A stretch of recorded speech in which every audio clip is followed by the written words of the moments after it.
It's great to see you guys. I'm Megan, kind of the, I don't know, the hands behind the thing.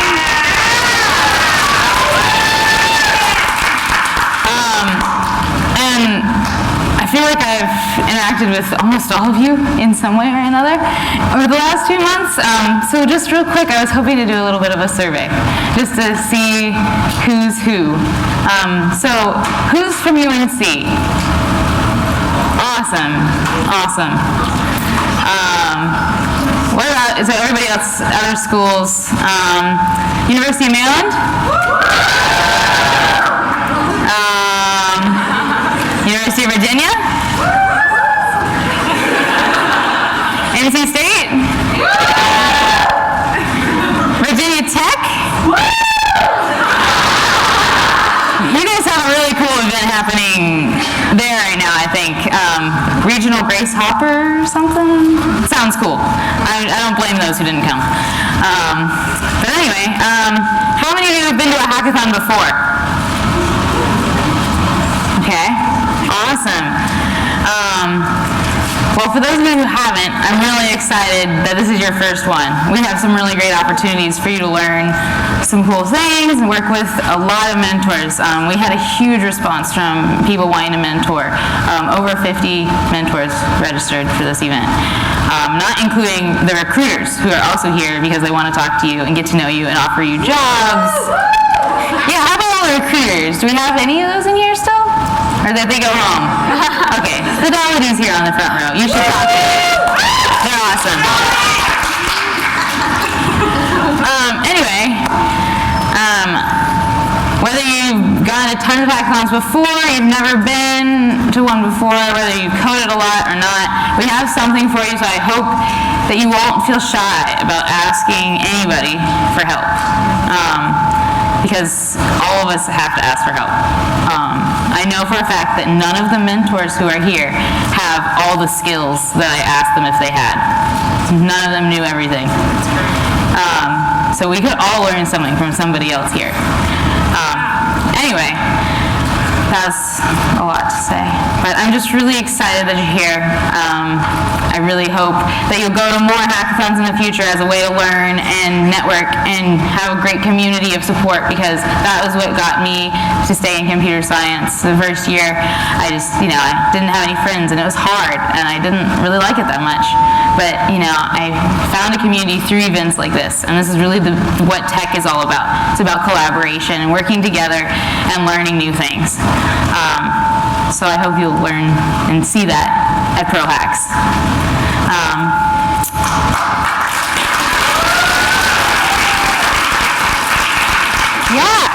So first of all, I want to really thank the computer science department and the journalism school. Both of them have been hugely, hugely supportive of this event. Like, a lot of hackathons have a lot of trouble with throwing events like this. We didn't have to pay for the buildings. We don't have to pay for the live stream. The woman running the live stream is actually a mentor. She wanted to come and hang out with us. So all of this equipment has been provided with us, and we want to take really good care of it, so that they'll let us keep doing things like this. And then I also really want to thank the sponsoring companies. You met a lot of them out there, outside. I hope you enjoyed the fresh air. Hope it wasn't too hot. But anyway, so I just want to play this slideshow really quick to show you all the sponsors that we had. Give them a round of applause because they're awesome.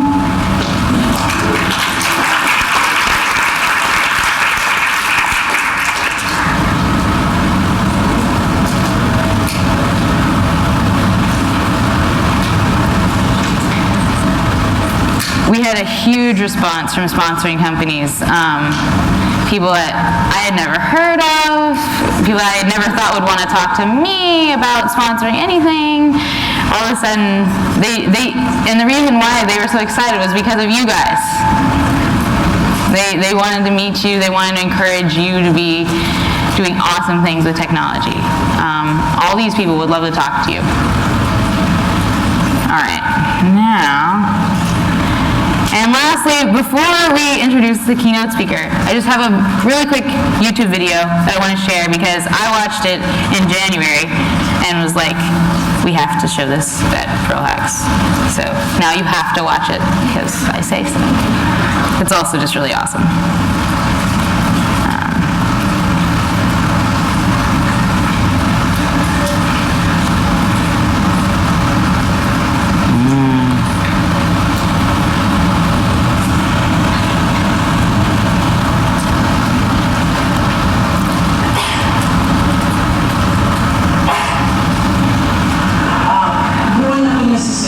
My prayer was, for as long as I can remember, God used me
that no matter what you guys work on this weekend, that it is what you really love. We should have opportunities for you to do visual design and make things with your hands and think things through, like puzzles and logic. Anything is out there. It's just a matter of finding your niche in technology. And right now, I want to introduce to you someone who has been a huge supporter of Pearl Hacks, a mentor to me and the other organizers, and just one of our biggest advocates over the last few months. Poornima Vijayashanker is she was a founding engineer at mint.com, and she is now the founder of Femgineer, which is a startup educational company that works with professionals in the tech industry to give them career advice and inspire them to be their best. So, here's Poornima.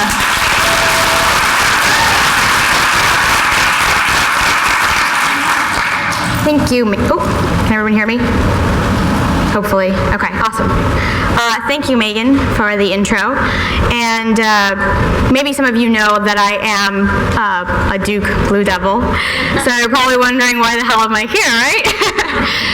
Well, obviously that goes to show you that I am willing to set aside the fact that we lost a few weeks ago and still get my butt over here to support all of you, because ultimately I think, supporting women in technology, in computing, and globally is important. So I'm not going to let a little thing like ages and ages of rivalry get in the way of me being present. And before I get started on my keynote, I actually really want to thank Megan and all the women here in the computing department. I met them back last semester when I was teaching at Duke, and I was just floored by how much they wanted to put this hackathon on, and they have just been working non-stop. I know Megan spent all of spring break working on this.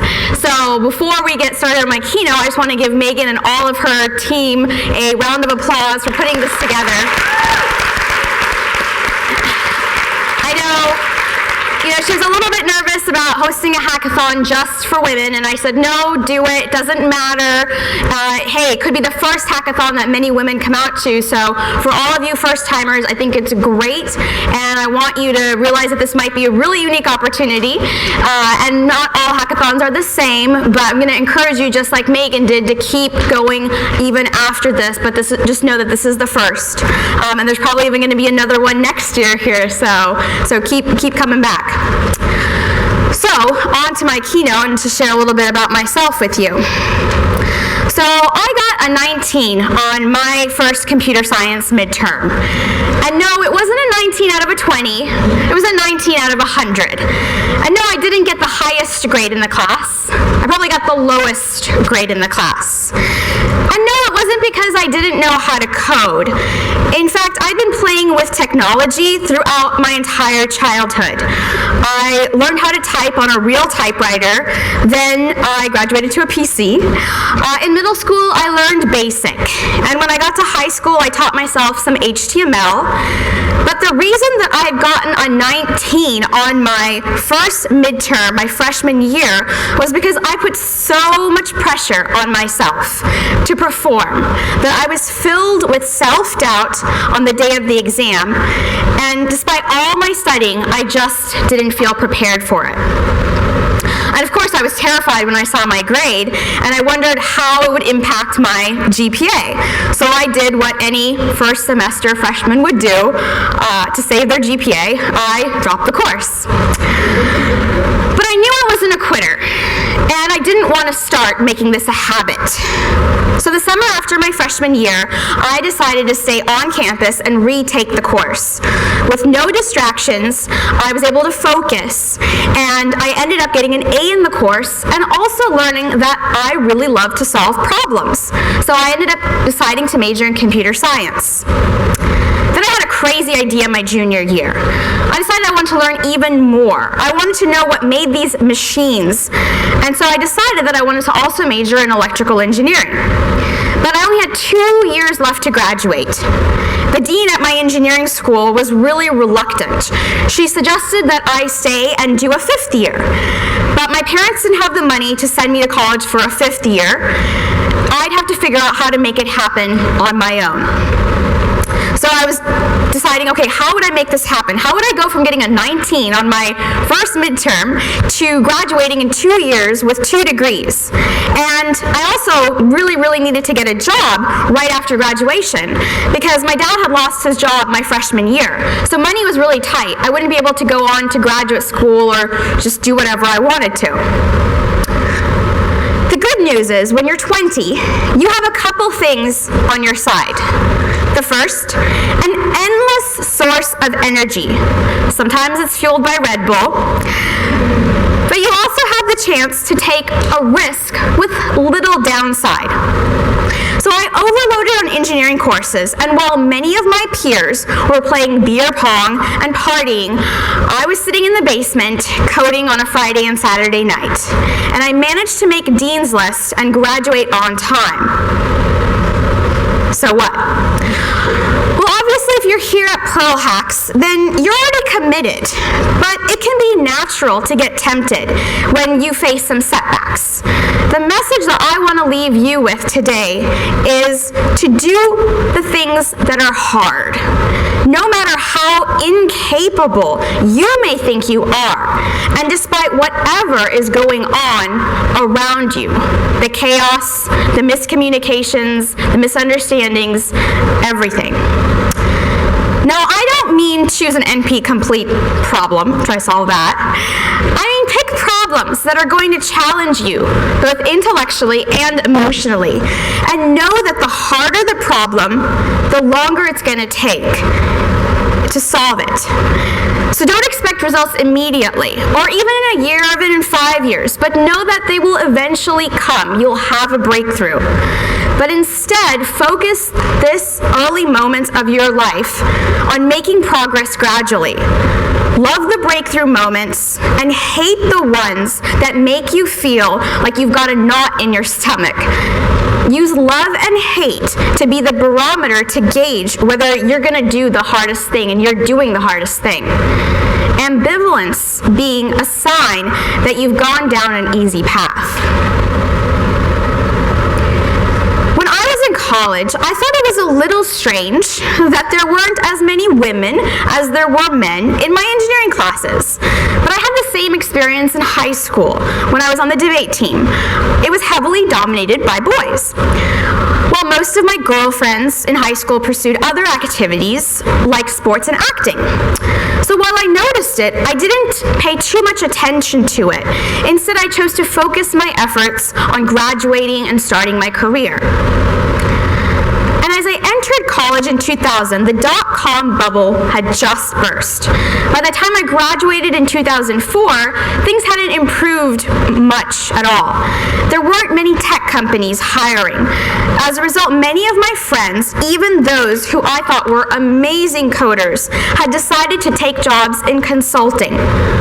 While I congratulated them, I knew that's not what I wanted to do. I wanted to be in the tech capital of the world, Silicon Valley, and I wanted to build things. In what little spare time I had, I networked, prepared for interviews, and ultimately received a job offer as an R&D engineer. I moved out to Silicon Valley to start my dream. By sticking to engineering through college, I learned to do something that was really hard for me. And as you can imagine, I was a little tired after college. So for the first year after graduation, I worked a 9-to-5 job. Don't think that you can go full steam all the time. It's okay to take breaks periodically. As I began my career, I once again noticed that I was working with mostly men. This, of course, didn't bother me because I had gotten accustomed to it. But then I noticed that a number of the women on my team were leaving, including the ones with graduate degrees. Some of them left to pursue other careers and others to become full-time mothers. I thought maybe this was just a natural progression and wondered if I would end up going through the same experience at some point in my life. I began to reach out and spoke to these older women in both my company and other places. I started to uncover a more systematic problem. The women told me that they weren't getting promoted, or they didn't have the chance to work on projects that they wanted to, even after they had asked for them. Mismanagement was causing them to prematurely end their careers in tech. After the time, I didn't know what to do or how to help. After all, I had only been out of school for about a year. So I filed the problem away in my head and decided I would revisit it later. My second year out of school, I had refueled, and I was once again ready for a challenge. I felt like I didn't have enough experience to join a startup, but I was curious.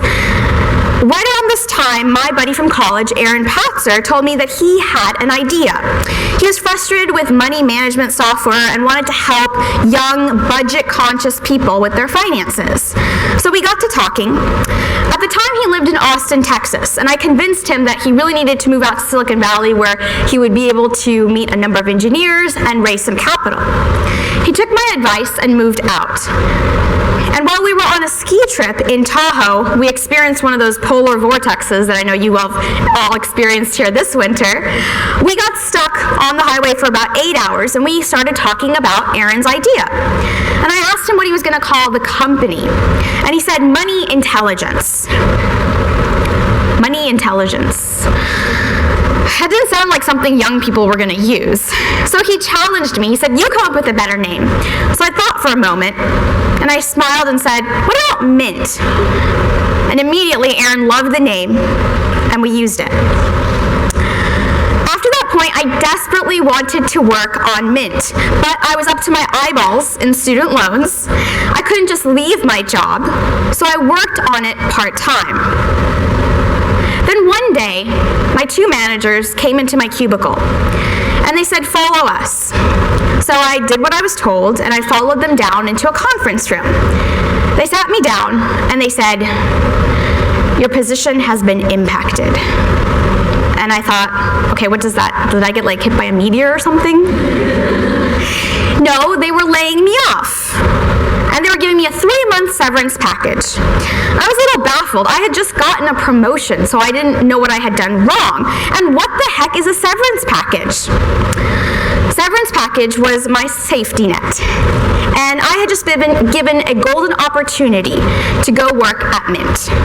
For the next couple months, I used my savings and built the prototype for Mint while Aaron went out and fundraised. Now you might be thinking, weren't you scared? Absolutely. But I believed in Aaron, the idea behind Mint, and myself. So I knew that somehow things would work out. After all, they had worked out in college somehow, right? I was the only woman engineer at Mint, which began to bother me. At least in college and my previous jobs, I had some women who were my coworkers. I tried to recruit other women, even my gal pals from college, but all of them had left engineering to become business consultants. Some who still were felt like they were going to have to put in really long hours and not have time for their families, friends, despite all my reassurances. They had a misconception about what it was like to work at a startup. So I once again noticed this systematic problem that was causing women to leave tech and realized that it was time to put my problem-solving skills to the test. Only this time I wasn't going to be building a software product. I began writing a blog called Femgineer. I titled it Femgineer because I wanted people to see it was cool to be a female and an engineer. At least I was hoping that I was someone women would think was cool. That was the primary purpose of Femgineer. The second purpose was to fulfill my own personal dream of being a writer. So I wrote about engineering and entrepreneurship. I continued to blog and build Mint for 3.5 years until it was acquired in 2009 by Intuit. And for the second time in my life, all the late nights and caffeine-induced coding sessions had paid off. Maybe it was momentum or just not knowing any better, but I felt like I had to keep moving forward. I wanted a new challenge. I didn't want to be a founding engineer again, but I was wondering what it was that I was going to do next. When I was 6, my friend and I decided that we were going to be millionaires so that we could pay for college. Call us precocious, or maybe just conscious of the rising cost of college. We decided to start our first business, and our product would be to sell popcorn balls, because that was the one thing that we both knew how to make pretty well. Even though this was our first business, we knew that we had to go local before we could go global. So we walked around our neighborhood for about a week, going door to door and asking people if they would buy our popcorn balls. Guess how many popcorn balls we sold? 0. Close. 0. Turns out, as a 6-year-old, you lack a few things: vision, experience, drive. However, by the time I was 27, I had managed to acquire some of these traits in college and by working at Mint. So I decided to begin a new chapter. I wanted to transition from being an engineer to an entrepreneur. The first thing I needed was an idea. And at the time, I had been practicing yoga for about 6 years, and I noticed that there were a lot of studios that were experiencing the same problem. And I thought, why aren't they using software to get more customers and make their lives easier and grow their business?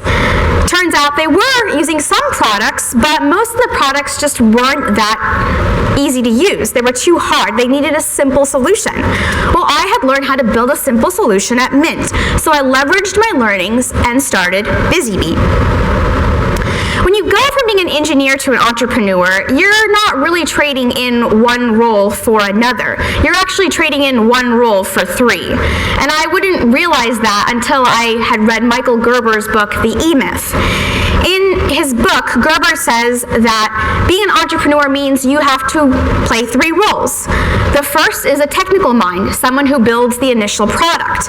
The second is a manager who recruits people to then take over the product.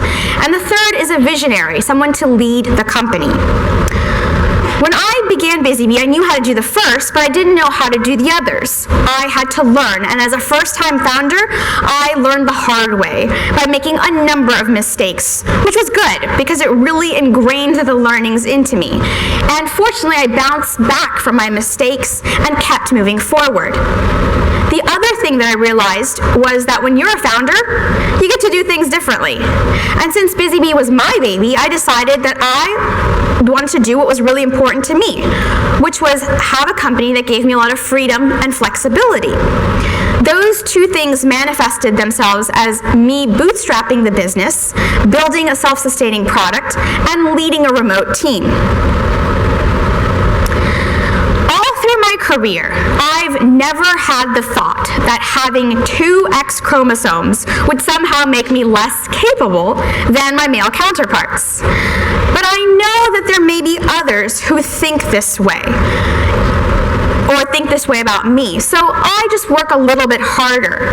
And that's also the reason why I continue to contribute to Femgineer as I built BusyBee and Mint. A few years after I'd been writing Femgineer, people would come up to me at parties and conferences. They'd tell me they had read my blog, they learned a lot, and they appreciated me writing and sharing my experiences. So this motivated me to keep writing. And over the past 7 years, the blog has grown in readership, and I've been invited to speak all over the world. About a year and a half ago, I was invited to speak on a panel alongside some pretty prominent women in tech. One of the topics that came up was, what are the challenges facing women in technology when it comes to starting a company, getting promoted, and working on a male-dominated team? I was actually quite shocked when a number of the women on the panel didn't openly share the hardships that they had endured. And they were actually pretty dismissive, citing that there were no problems. I guess they don't come from privileged backgrounds, or maybe they just didn't want to expose the industry or feel like they should make themselves vulnerable. Well, I couldn't take it anymore. I couldn't take the misunderstandings that were coming out. I didn't want another female colleague to leave. I didn't want another young woman deciding that she was either not smart enough to be an engineer or having a misconception that it was going to be too hard to even try. So I decided it was time to put Femgineer to the forefront.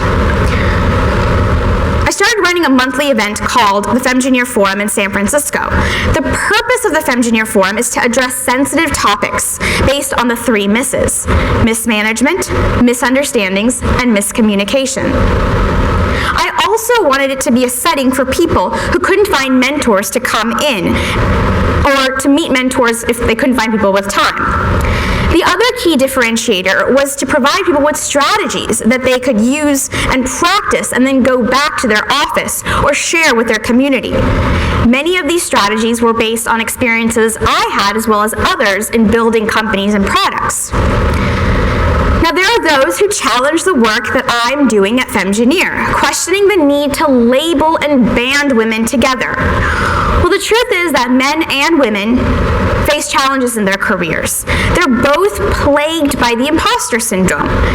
It's a condition that many highly accomplished people suffer from.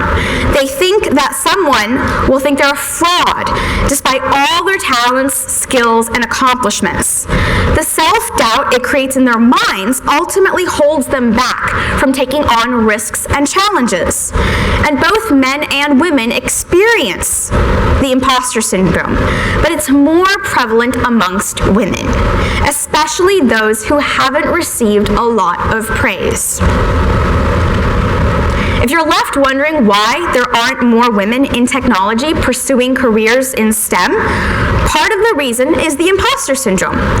The other are the lack of awareness and education on the types of careers that are out there in tech, ongoing support for mothers, and of course, a lack of role models.